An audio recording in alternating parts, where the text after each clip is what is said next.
everyone. My remarks are going to be in English. There will be no Hebrew announcement following at least my remarks this morning. I want to welcome everybody to the conference today. As Udi said, this is a conference in honor of Uri's retirement.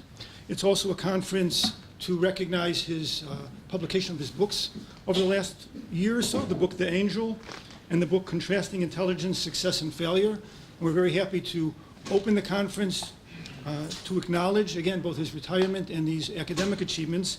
I want to welcome my colleagues here from the university, our colleagues from the U.S., friends, family, students, and everyone who is joining us this morning. I have to say, this is the first time I've actually given a talk or given words of greeting at a retirement event. So you'll have to bear with me. I'm not 100% sure what I'm supposed to be doing. I had an opportunity once before, someone was retiring, and as soon as I began to speak, they said, no, don't say anything. Udi described this as happy, sad. It's not happy, it's not sad, it's a new beginning. Life begins now. Pardon me? It's happy. And he said, in fact, you know, I'd be better off if you don't say anything. Maybe Uri shares that sentiment, I don't know, but it's too late. I'm here already and I have to say a few words. But when someone told me that this is a new beginning or life begins, it reminds me that very often when you go to Israeli weddings, someone gets up, it's usually the father, the mother, the groom, or the bride, and they remind everybody in the audience that life begins when the kids leave and the dog dies, which I always thought was a Hebrew expression. And it turns out it's the punchline of an English joke, which I won't tell because I've already told you the punchline, but it's a joke about clergymen who get together to discuss the beginning of life. But if life begins when the kids leave and the dog dies, when does academic life begin? And I think the answer is something like when you can choose your colleagues and your students. So I would say my advice to Uri, as a slightly younger colleague, is choose well.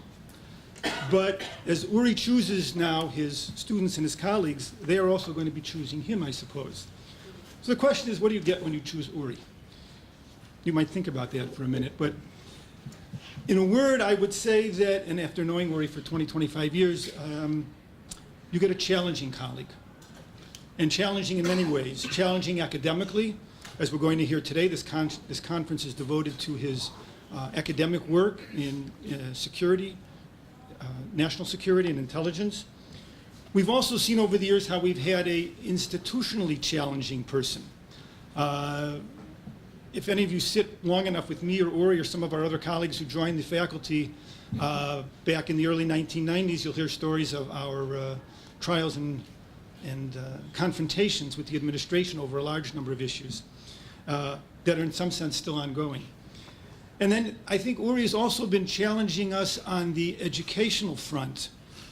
There's an ongoing debate for those of you who are academics here at the University of Haifa or who know the university well, that the university here is a relatively young university, and we've been struggling over the years, for the past many years, about our identity as a university. Are we a college or are we a research university? And it might sound obvious to people who come from the academic world that the answer should be obvious. We should be a research university.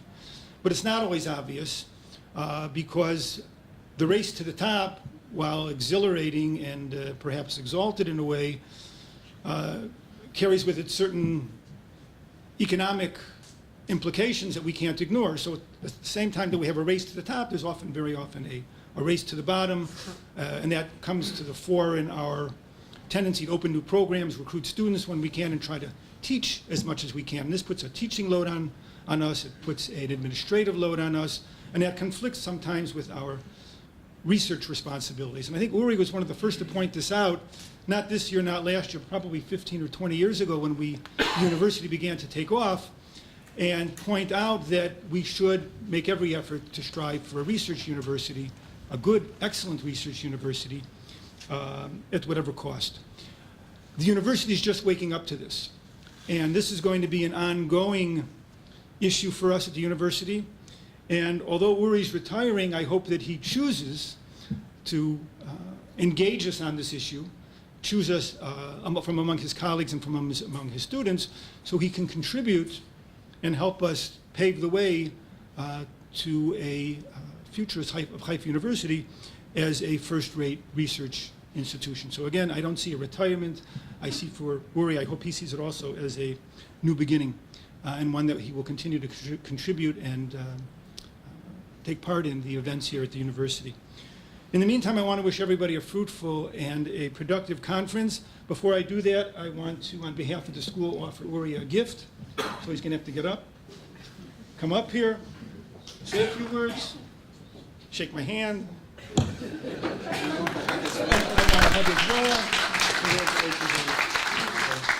want to say something? No. No, I'll say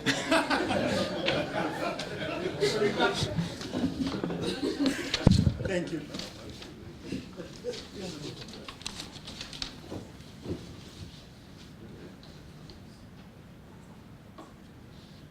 Well, good morning.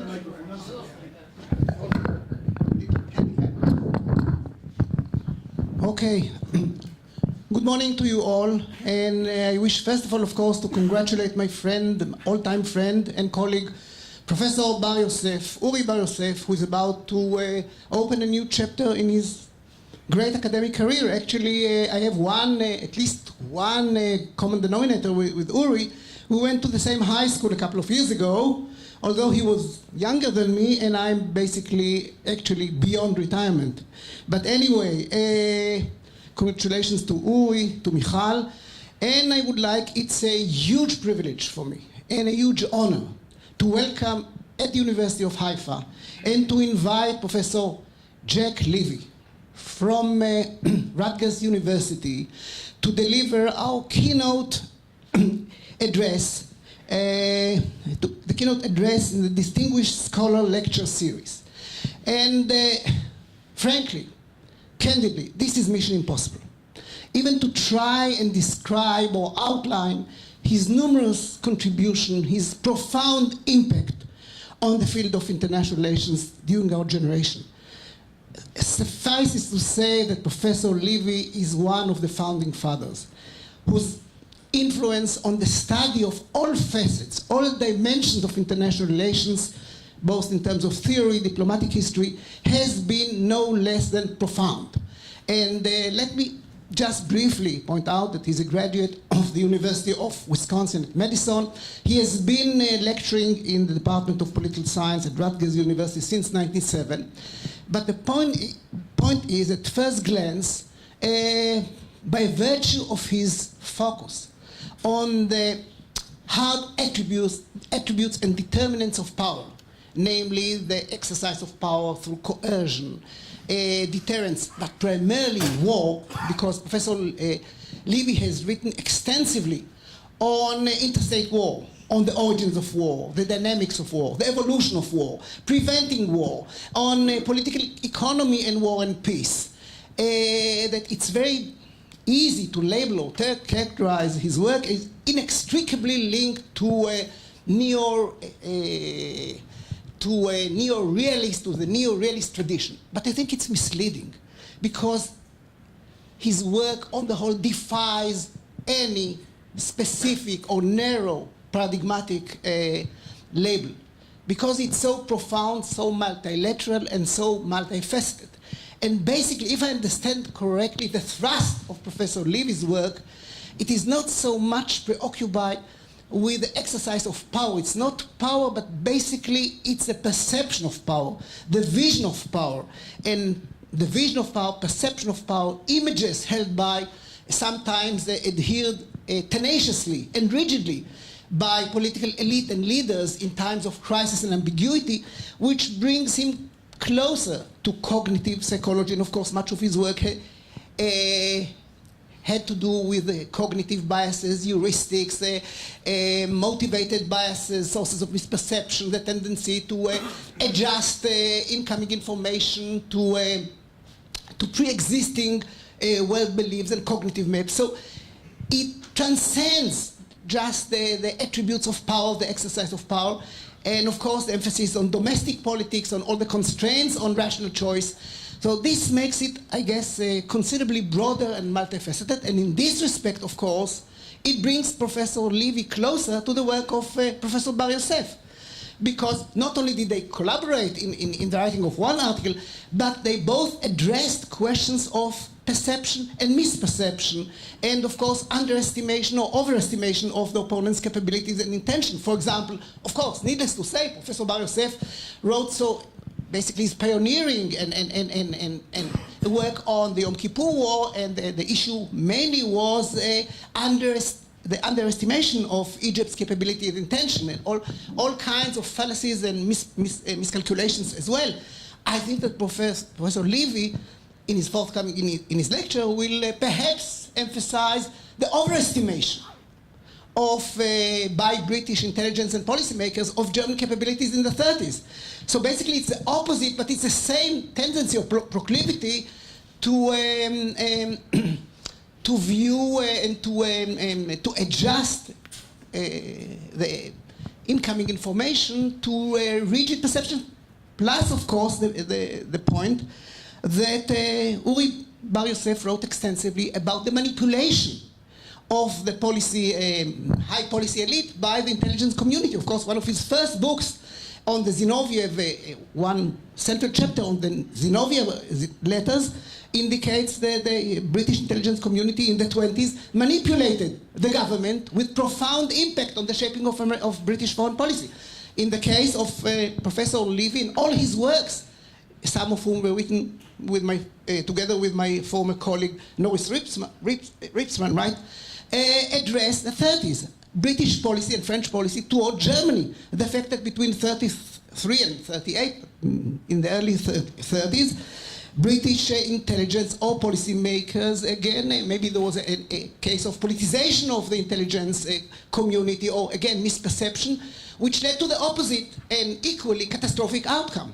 Under overestimation of Germany, which also, of course, precipitated the appeasement policy. So there's a linkage, there's a bond, and the same way that Uri invested so many years, time and trouble and research on understanding the roots of surprise in Yom Kippur, I think that Professor Levy, on the whole, contributed in terms of his emphasis, his writing on heuristics, on cognitive biases, on basically on the psychological environment, to the understandings of the inherent roots of these innate tendency to misperceive reality. Finally, the final point, in addition to his numerous books, articles, monographs, awards, I think that I personally admire his integrative capacity. His reviews on specific fields and subfields, ranging from policymaking to prospect theory to political psychology, are masterpiece. He's dissecting the discipline and converting what had been previously kind of combobulated or fragments of information into a coherent whole by categorizing, analyzing a subfield. I think it's a hugely important instrument and a tool, learning tool for all our students, and I appreciate this contribution as well. On the whole, I would like to welcome Professor Levy, the master of international relations in our era. The floor is yours. Thank you.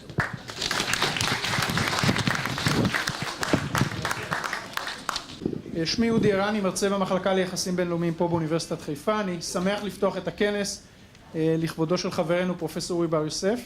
The Hebrew message will be followed by English one. יש לנו כנס שמשקף במידה רבה היבטים שונים של העשייה של אורי לאורך השנים. דברי פתיחה של עמית מכובד מאוד מארצות הברית, פרופסור ג'ק לוי. לאחר מכן פאנל על מודיעין, פאנל בנושא אסטרטגיה צבאית שמורכב בעיקר מתלמידיו לשעבר של אורי, ולבסוף פאנל בנושא ביטחון לאומי.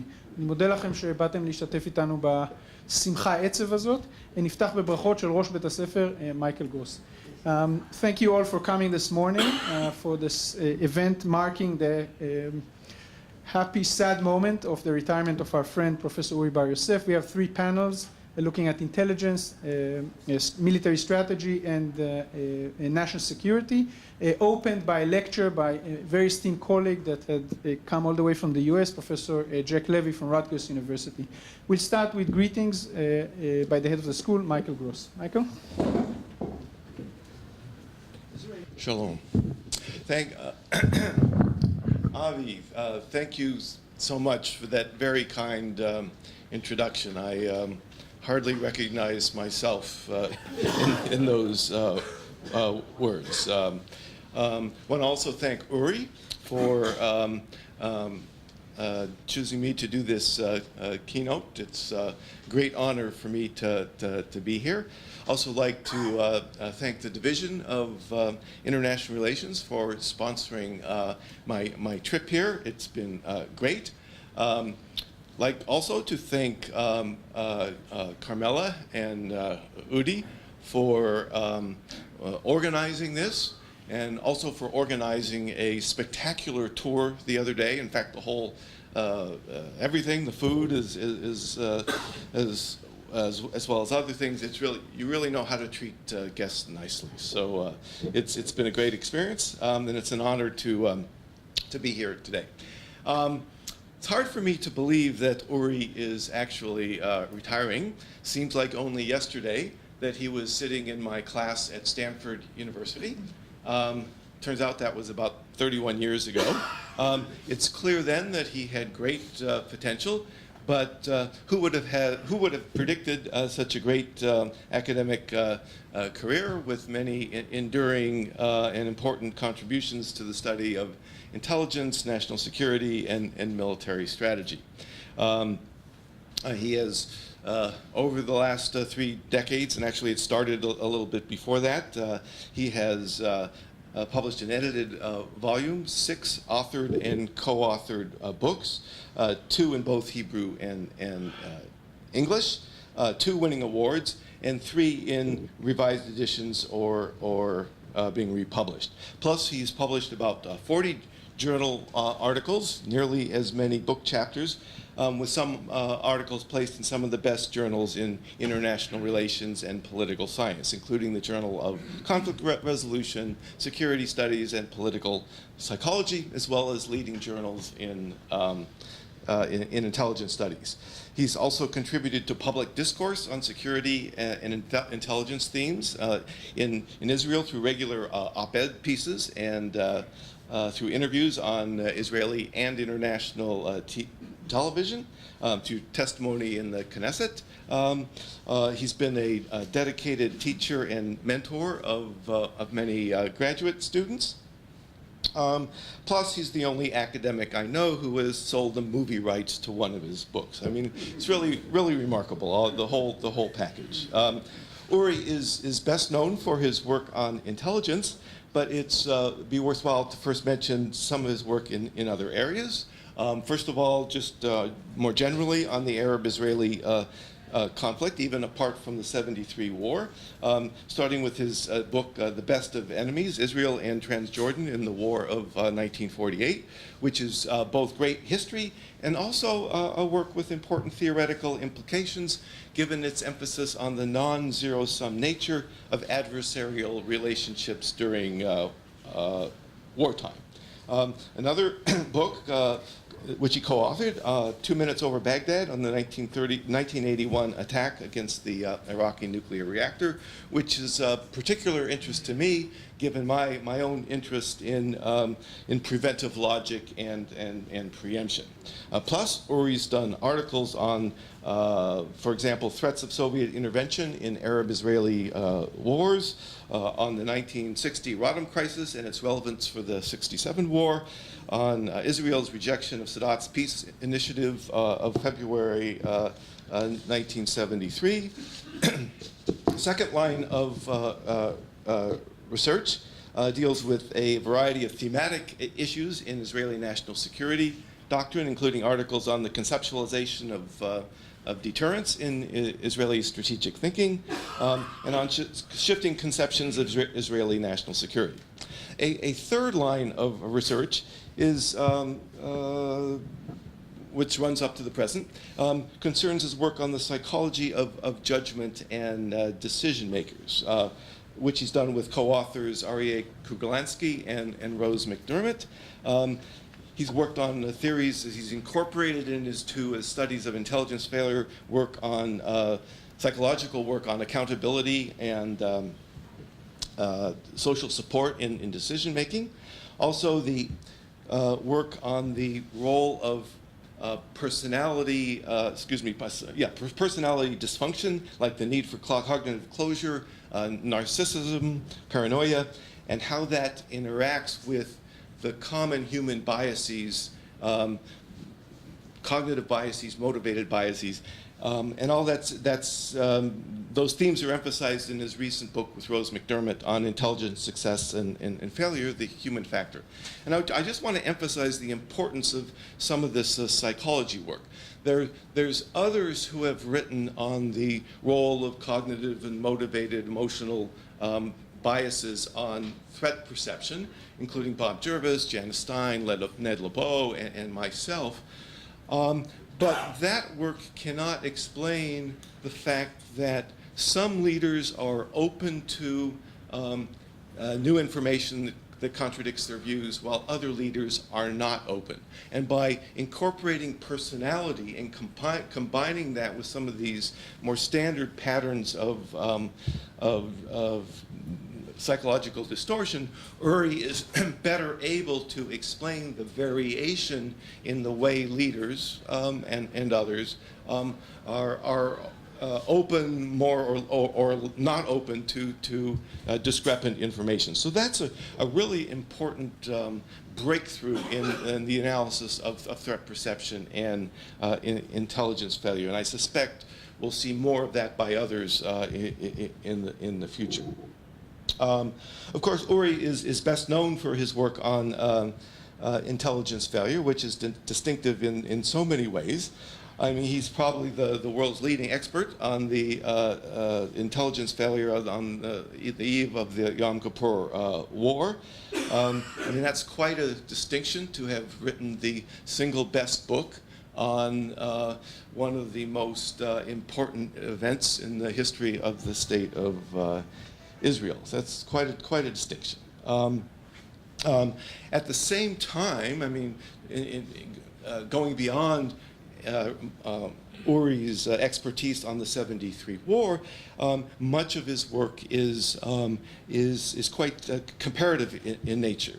And that started as far back as his dissertation, leading to his 1995 book on intelligence intervention in the politics of democratic states, which was a comparative study of the United States, Israel, and Britain. The comparative theme is clearly evident again in this 2013 article on the politicization of intelligence, a comparative study, where again he looked at the US, Israel, and other democracies. And the comparative theme again in the recent book with Rose McDermott on intelligence success and failure, looking at Soviet Union in 1941, US in the Korean War, and Israel in 73. And I think this comparative perspective has given Uri a visibility in the field of intelligence that goes far beyond his incomparable expertise on the 73 case.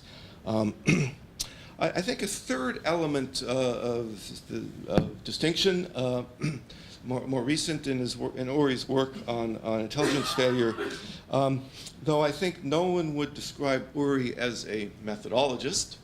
I think Uri is one of the few who adopts a methodologically correct research design in the study of intelligence by looking at intelligence success as well as intelligence failure. I mean, you don't have to be a methodologist to recognize that if you're going to try to explain intelligence failure, you need to understand what is an intelligence success as well, and what factors lead one way rather than the other way. And it's really shocking in the intelligence literature that no one really had done that systematically before. But Uri and his co-author had, that was basically the research design that guided this recent book. It's important. And along the way, in the process, he actually suggested some very intriguing hypotheses about the causal connection between intelligence failure and intelligence success. For example, in 1941, how the major intelligence failure by Stalin and his complete non-receptivity to information coming in that contradicted his certain beliefs that Germany would not start a war, how that somehow led him to be more reflective and led to a major to intelligence success later on, being open to information that guided the battle for Moscow later in the war. And I think also interesting about that case and other cases is that the role of learning in between, you know, a major intelligence failure can lead to learning that leads to subsequent intelligence successes. And sometimes that learning is individual learning, as in the case of Stalin, and sometimes it's something else. I would describe it as more organizational learning, as in the case of Israel in the Yom Kippur War after the initial terrible failure. A very quick learning process, openness to new information, which turned around the war. So I think that this line of work on intelligence success as well as failure is going to have a big impact on the field of intelligence studies and will set the standard for future work. Also distinctive in Uri's research on intelligence failure, more than any other single scholar, is his theoretical emphasis on the individual level, or to use the subtitle of his book with Rose, on the human factor. And here I'm referring to the English titles of the book. I'm not sure what oh, okay, on that one, yes, that's right. And I sort of alluded this to it before, but his 2003 article with Kruglansky on Closemindedness, his 2005 book on The Watchman Fell Asleep, his articles with McDermott, including an article, Personal Functioning Under Stress, his 2009 article with me on the role of individuals in intelligence failure, and especially in the recent book with McDermott. I think a related strength of Uri's work and an important contribution is the way he highlights the interaction effects between individuals and organizational level variables and how they sometimes interact and combine together. This is evident in the way Uri discusses the interplay between leadership styles, organizational culture, and the flow of information within intelligence organizations. There's a great discussion of this dynamic in Israel's Directorate of Military Intelligence on the eve of the 73 war, and also in the top-level leadership level decision-making during the conduct of the war, the interplay between individuals and the organizations and how they interact. And if you just focused on just the organizational level or just the individual level, you wouldn't get the whole picture. But by integrating those variables, provides a much more powerful explanation. Finally, in terms of his work on intelligence, it has certainly a strong policy component and concerns with the personal integrity of the intelligence analysts. This goes back to his book on intelligence intervention, where he emphasizes the importance of subjecting intelligence to legislative and executive oversight. It's clear in his article with McDermott on change the analyst and not the system. Again, the importance of the individual. And it's also clear in the concluding chapter to the Intelligence Success and Failure book, where Uri argues that large-scale reorganizations of intelligence communities are not only ineffective, but sometimes actually counterproductive. He recommends personality screening of analysts, and emphasizes the importance of human intelligence, which is a particular weakness of the U.S. Intelligence community.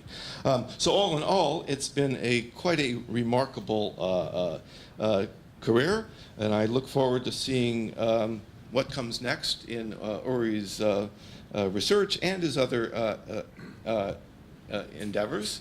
And again, and to me, it's just an honor to participate in this. And now I'll turn to the second part of my talk, which is on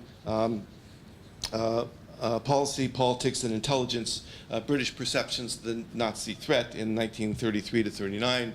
And I want to go back and thank Avi again for very astutely recognizing the overlap and interconnection in some of my own work with Uri's work. Because some of my work in the 1930s sort of builds on and formed by Uri's work. So this is actually some paper I had written with Norrin Ripsman a while back. I haven't had too much of a chance to get back to it, but I thought this was a good time to think about it a little bit more because it tied into Uri's work. So the theoretical theme is the politicization of intelligence, which, well, people define it different ways, but generally as top-down pressure on intelligence units to manipulate or adjust intelligence to support the pre-existing policy preferences of leaders.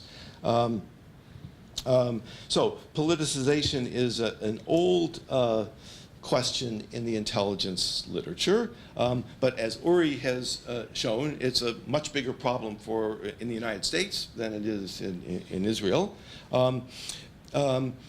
It's received in the United States, the question of politicization has received renewed attention after the 2003 Iraq War, and after which had led to many debates about whether George W. Bush administration had put pressure on the Central Intelligence Agency to produce intelligence on Iraqi weapons of mass destruction that would reinforce the administration's policy preferences for war. So it's widely agreed that the causal arrow should go from intelligence to policy. That is, that good policy should be based on unbiased assessments of threats and opportunities, of capabilities, intentions of adversaries, of allies, of other states. But somehow, sometimes, however, the proper relationship between policy and intelligence or threat assessment is reversed. As Robert Jervis argues, policy often drives intelligence as much as intelligence drives policy. That's a common phrase, I think, but it raises a number of conceptual questions that have not always been dealt with adequately. Scholars who argue that policy sometimes drives intelligence fail to emphasize exactly how that happens. That is, through what causal path. And I think we need to recognize two distinct causal mechanisms or paths through which policy can drive intelligence. One is a psychological path operating on the individual level, and the other is a political path operating on an organizational level. The psychological mechanism involves motivated biases or motivated reasoning, same thing, and it refers to individuals' interpretation of new information in a way that reinforces their policy preferences or other interests or emotional needs. So it's an unconscious process. That is, if you want a particular outcome, and if you believe that you are more likely to achieve that outcome if, say, X were true, you have a tendency to interpret incoming information, especially if there's any ambiguity at all, in a way that suggests X is true, which supports your pre-existing belief systems. So it's an unconscious process. It's basically wishful thinking. That's one way in which your policy preferences can shape your interpretation of intelligence and new information coming in, including leaving you completely blind to that information or to your disregard of that information because of these unconscious motivated biases. But there's also a different mechanism, a distinct mechanism, which is a political mechanism, and this is the politicization of intelligence. It's a conscious process as opposed to the unconscious one I was just describing.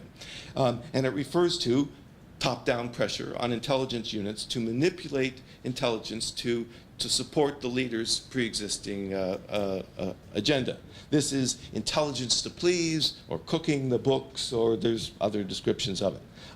So these are two analytically different mechanisms, and analysts have often confounded them and not recognized which is really operative in a particular case. They both sort of point in the same direction in terms of what's going to happen, but if you want to have really truly explain what's going on and why it happens or why it happened, you need to make this distinction. So let me turn to the 1930s, which I think provides a good example of potential confusion in discussions of policy driving intelligence. It's quite interesting to me that two extremely prominent IR scholars have used the 1930s to illustrate the policy shapes intelligence hypothesis. One is Janice Gross-Stein, who argues that intelligence analyses of German military strength did not shape policy, but policy shaped intelligence estimates for Germany in the 1930s. Stein claims that estimates of German military capabilities increased when Chamberlain came to power, serving Chamberlain's pre-existing interest in avoiding war.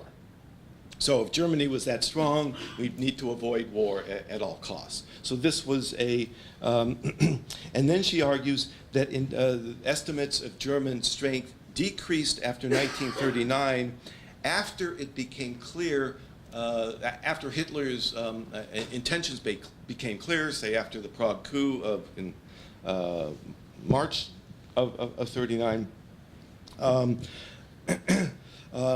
Because that, once you say that, once you realize Hitler's intentions were clear, that war was inevitable, it was psychologically easier to prepare for that war if you believed that Germany was weaker than it actually was. So this was a, again, policy interest shaping threat perception and intelligence. So Stein concludes, vested interest in a particular policy can best explain both the overestimation and the underestimation of the military threat posed by Hitler's Germany.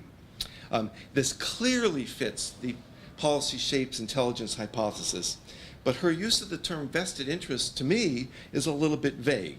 It's not clear whether she's talking about motivated biases or whether vested interests in terms of possible politicization. So her causal argument is not perfectly clear. To take another example, Bob Jervis also emphasizes the policy drives intelligence argument in the 1930s. He argues that the appeasers, and he's referring to a slightly earlier period, 34, 35, I think.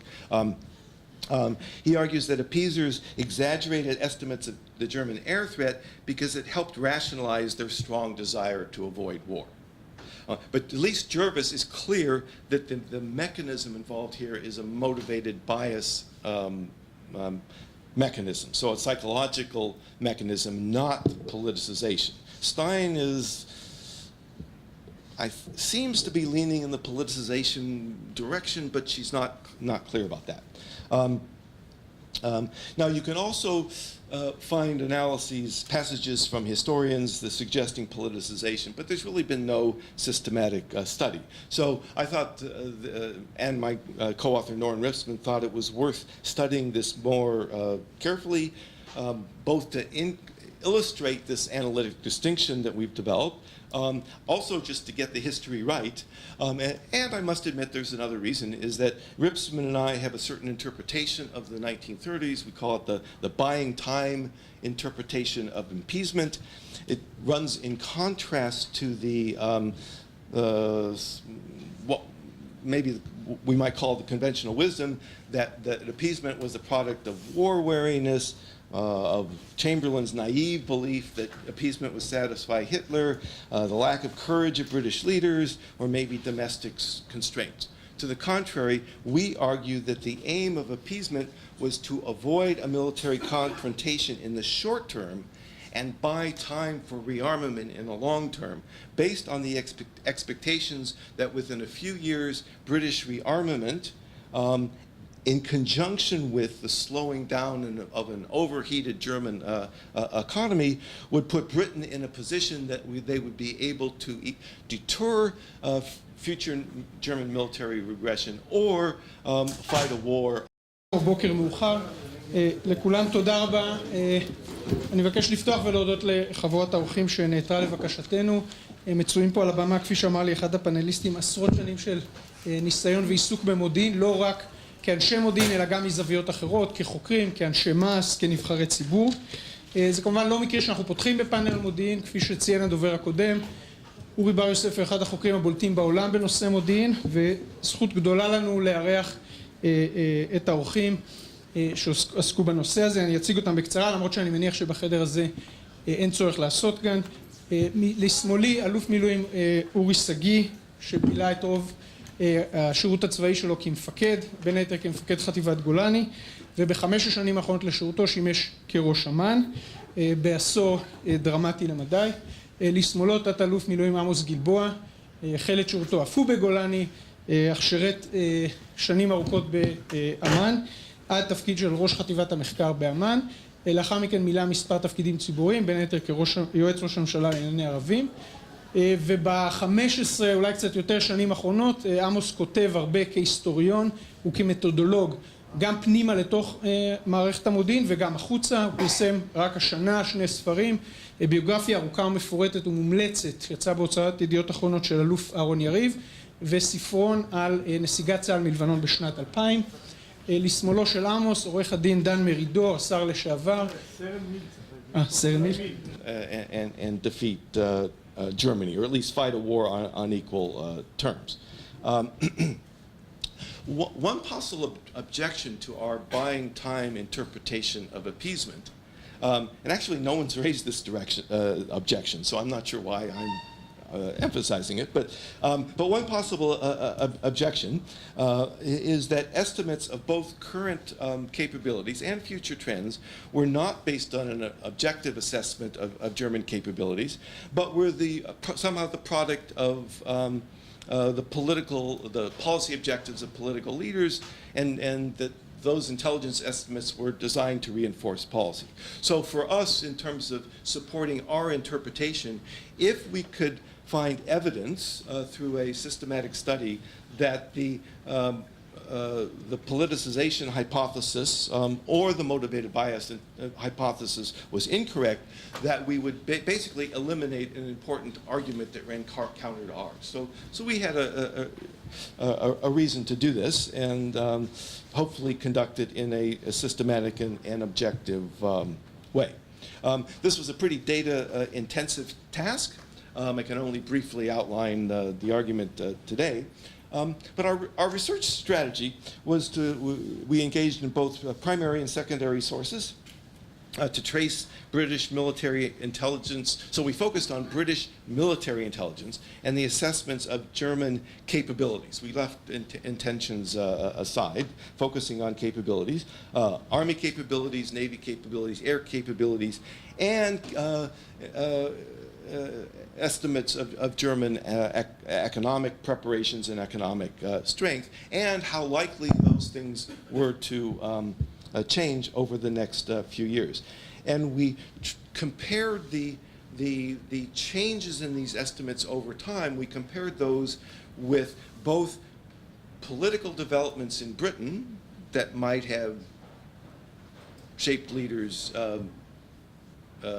perceptions of intelligence or politicization, and we compared them with developments in Germany. And the basic logic here was that if significant changes in intelligence assessments were correlated with political developments in Britain, particularly Chamberlain's coming to power, then that would suggest that would support either a motivated bias or a politicization argument. But if those were not correlated at all, but correlated more with important developments in Germany, that would support a more objective assessment of intelligence and a view that intelligence, in fact, should shape policy as it's actually supposed to. We also made comparisons of the estimates of the Army, Navy, and Air Intelligence, and the Industrial Intelligence Center. Our logic was that if these intelligence estimates all changed from these different units, all changed at the same time, that would seem to suggest kind of politicization argument.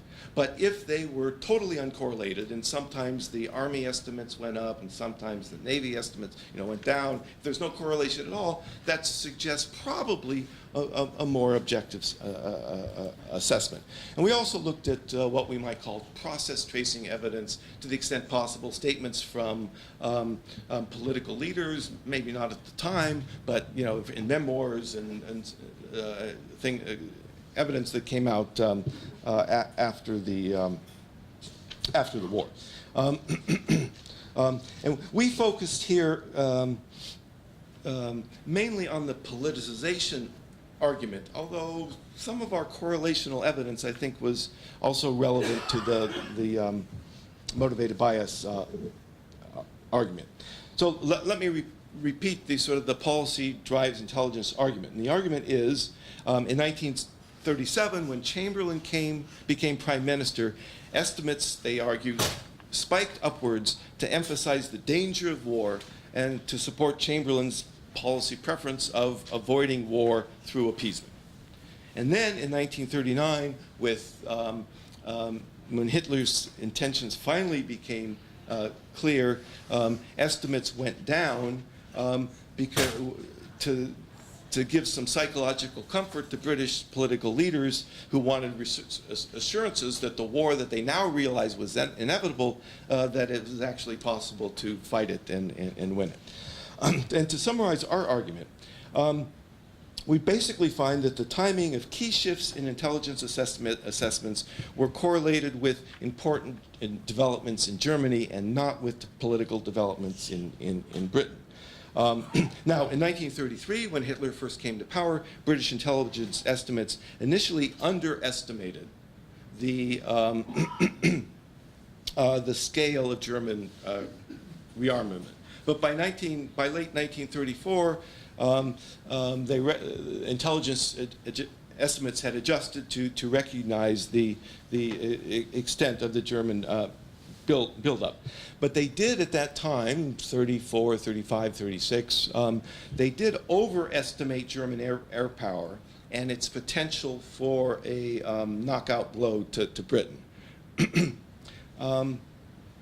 Also at that time, 1934 or so, there was some concern that Germany's political and economic organization was better suited to the expansion of military power than was the British system. And I think that's quite interesting, because that within 4 or 5 years, that view had actually reversed. And they started recognizing that the German overeconomy was overheating and would not be able to support the continued military expansion. So once intelligence estimates got pretty more accurate by late 1934, then there was basically a continuous increase in estimates up through 1939. There was a major spike in 1936, a little bit after Hitler had doubled the length of conscription in the German army, spike after the German intervention in the Rhineland, another spike in 1938 after the Anschluss with Austria. After that, expanded German military and economic resources and improved their geographic position. So thus the estimates of German military strength across these different dimensions, not all correlated perfectly, they increased a year before Chamberlain came to power. And then they increased maybe a year after Chamberlain came to power in response to events on the ground in Germany, but they didn't increase when Chamberlain came to power. And that's inconsistent with the politicization or motivated bias interpretation. And though they increased again in spring of 1939 after the Prague coup. Also interesting at about that time, starting in 36, but then more over the next few years, recognizing that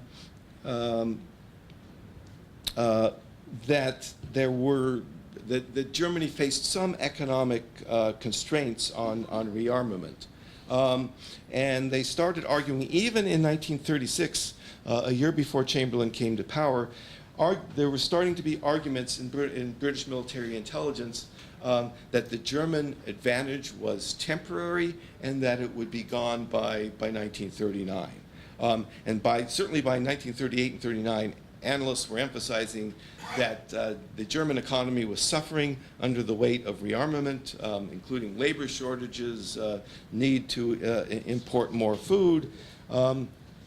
And while at the same time, British had made substantial improvements in radar and coastal defenses and in its bomber force. So this led to the conclusion, pretty strong by 38 and 39, that the rapid pace of German rearmament could not be sustained, and that Germany would be vulnerable to blockade and economic warfare. And basically that Germany would not be able to fight a long war. So all this led to optimism among British military planners that Britain was catching up to Germany, and that by 1939, Britain and the Allies would be in a very good position to either deter or successfully fight a war. I don't develop this, or we don't develop this in this paper, and I haven't done all my research on it, but let me say, the accuracy of the British military intelligence of these trends, I think, is supported by the fact that I think Hitler's estimates of military power and trends in power were exactly the same. That Hitler recognized that German military, the economy was overheating, that the German military advantage was temporary, and in my view, which I won't support here, basically this contributed to a strategy which I would call a Hitler's revisionist preventive war in the West in 1939. That is a preventive war that this was a last opportunity for Germany to expand, and if it waited much longer, the West would be too strong. So in that sense, it was a preventive war, not to maintain the status quo, but a preventive war to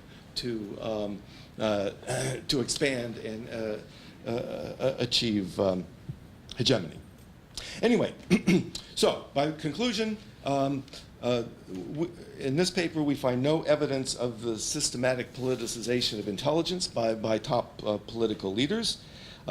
There's no process tracing evidence from documents, memoirs, or anything like that. And the correlational evidence is pretty strong that the changes in British military intelligence estimates of German capabilities were pretty highly correlated with changes on the ground in Germany and not with any kind of political developments on the British side. I might add as an aside, there was one clear example of politicization, but it was not from political leaders putting pressure on British intelligence estimates. It was within one of those intelligence units. Actually, it was in Van Sittart, within who was a undersecretary of state. Basically, he had his own intelligence collecting unit, and he put pressure on his people for certain types of intelligence. But the irony here, I mean, Van Sittert was a hawk. He wanted to increase British military spending. So what politicization there was actually runs in the opposite direction that some of the standard interpretations suggest. So, and one more thing, sort of analytic, well, I should say, I'm not saying that all British estimates were correct. Certainly they were wrong. They underestimated or overestimated the German air power strength. But I think there are other possible explanations, because politicization does not seem to work. There was German deception as one possible explanation, and Uri has talked about deception in other cases, especially 73. There's also evidence of systematic flaws in the British intelligence system, including financial constraints, understaffing, an organizational culture that emphasized a focus on numbers rather than the quality of weapons or strategy or tactics. Now, some of these distortions you might describe as political. But political is not the same necessarily as politicization. As John Ferris writes, intelligence always has a political context, but that need not produce politicization. So I suspect that some of the references to politicization in the 1930s are building on arguments of historians who use the concept of politicization too loosely, and it's not politicization as I am defining it here, or as Uri defines it, etc. Anyway, but this is a reminder of the enormous complexity of the study of intelligence failure, or the study of intelligence in general, and a reminder of some of the difficulties that Uri has surmounted in his long career of analyzing intelligence failures. So that's, again, quite a credit to Uri that he's been able to sort of navigate this very complex and difficult area of study. So again, congratulations to Uri on quite a distinguished career, and thank you all for listening.